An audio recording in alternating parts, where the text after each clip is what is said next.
Gormagat, I think we should collectively dismiss the idea of using a single-use plastic for your money. I think a biscuit tin is a much better idea than a plastic bag. Just to put that on the record in terms of climate action. A number of points I want to support what has been said about the CE supervisors. I don't think I need to elaborate on that, but I just want to absolutely support the comments of my colleague, Deputy Gavin, in that regard. I want to second, if it hasn't already been seconded, the suggestion that we do not take all stages or committee report stage of the airport.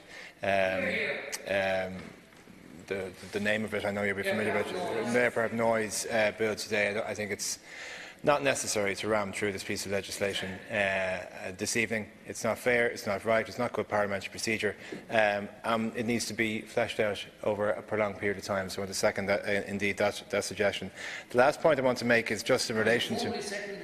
I can formally second if that's. Please allow the Cathaoirleach to. Allow the Cathaoirleach to take charge. Well, I can third it, or I also agree. Me too. I might say to that suggestion. But the last thing I want to say is in relation to news about the FAI board and controversies that are taking place over the last number of weeks. And I know when we talk in this House on things, politics, football, it can be considered to be not very important, but it does touch the lives of quite a number of people. I've just come from a briefing that I hosted myself with Niall Quinn and a number of other people, you might say, from the football family. And one of the statistics that actually jumped out is that 30% of players in the Irish League of Ireland have no further qualification than a junior cert. And that really hit home to me as to why maybe football isn't politically powerful, because the people who play the game aren't politically powerful. They don't have a high level of education, as outlined by that statistic. They don't have a huge number of friends in these houses. Other games are more politically powerful. I think of the Horse and Greyhound Fund that gets a guaranteed ring-fence $55 million a year. I think it got $89 million last year.